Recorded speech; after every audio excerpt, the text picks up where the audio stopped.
update naman po tayo. Silipin po natin ang lagay ng trapiko at mga commuter ngayong umaga kasama ang ating traffic dito na si Tito Mondi Lopez live mula sa Aurora Boulevard sa Cubao. Tito Mondi, marami na bang mga biyahero dyan? Boy, classic. Yes, Mami Chiggy. Throwback Thursday, good morning sa'yo. Diba? Team Commute at mga sumasakay dito sa Aurora, Cubao. Kaway-kaway, sabay. Hey, eto na. Ayan, medyo may nakitulang. Kuya, kaway tayo. Hey, ayan. So makikita nyo nga, dito sa may Aurora, itong sa lane na kinakatuyuan ko, mga nakahinto lang itong jeep pero wala naman traffic kasi mga nag-aabang sila ng pasahero. So makikita nyo naman, may traffic lights na sa may bandang Pinatubo. Ayan, kita nyo naman. At dito naman, kiyat tayo. Ayan, mga nakahinto lang tayo yung mga jeep. Doon naman sa may bandang gitna na yon, yung mga galing pa E. Rodriguez. So madalang na yung sasakyan. So pakita natin. Ayan, tapos pakita natin. Habang nakahinto. Ito. Ayan, doon. Ayan. So maluwag naman siya. Walang sasakyan. At pero banda noon sa may bandang Bernardo, ayan, kita nyo, medyo naiipo yung sasakyan kasi nga may pataas, merong pababa na papunta dito, na bumabaya papuntang Antipolo at Marikina. So dito rin naman sa Aurora, matatagpuan ang sakay ng bus. Ito, update tayo. Ayan, yung mga papuntang Catanduanes, Sorsogon, Masbate. 24 hours yan, dyan nagbababa. Konting lakad lang sa may gasoline station, doon naman nagpipick up. At dito, modern jeep natin, ayan, may sakayan. Isayin natin, Kogyo, Gate to Ligaya, Santa Lucia, Masinag. 24 hours daw yan. At ang pamasahe, 44 pesos, di ba? At ang usapan dito, sabi naman ako sa nating conductor driver, 7 minutes lang, may sakay o wala, aandar na agad. At dito naman, dito tayo konti. Bit. Mga 5 minutes lang, papuntang MRT na yan. Di ba? At dito daw mag-ingat tayo. May mga ano daw, mabibilis lang naman. So ayan, makikita nyo, ganyan siya. So, walang traffic dito, may traffic lights lang. Okay, yan muna ating morning biyahe update. Back to studio.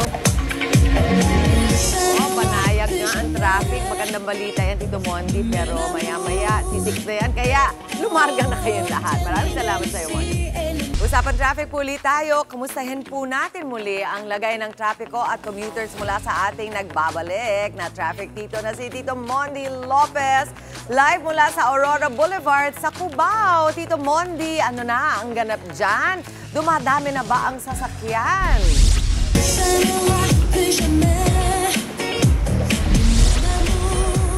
Yes, Mami Chiggy!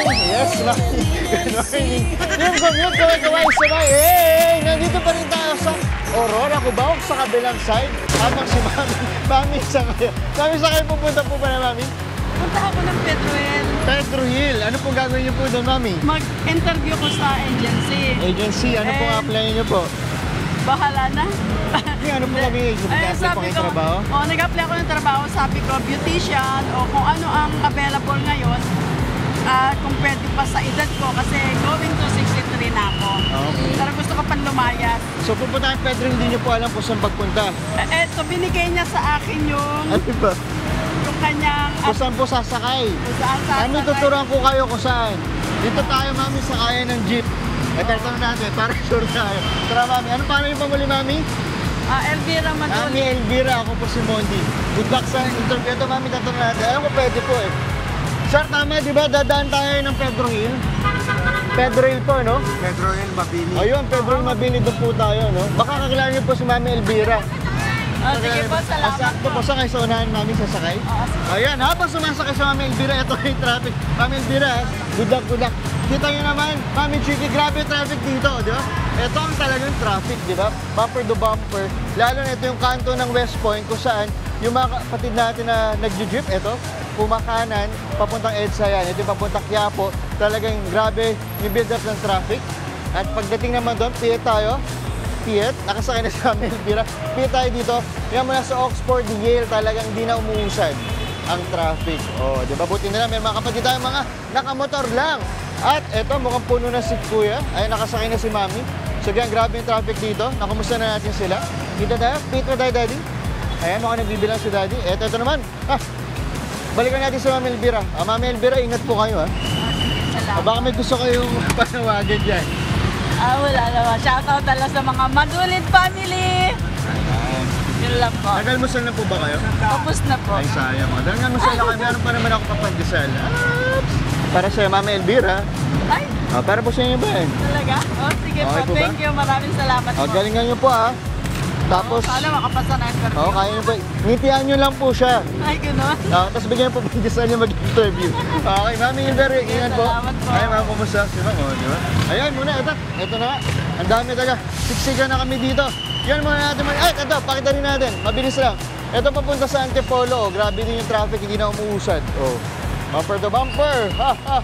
Kaya naman mga kapatid natin, bumangon na kayo. May pasok bukas pa ang Friday. Magsipag tayo. Back to studio. Thank you so much, Tito Mondi. Nagsisikipan na nga ang mga jeep dyan. Safe travel sa inyong lahat.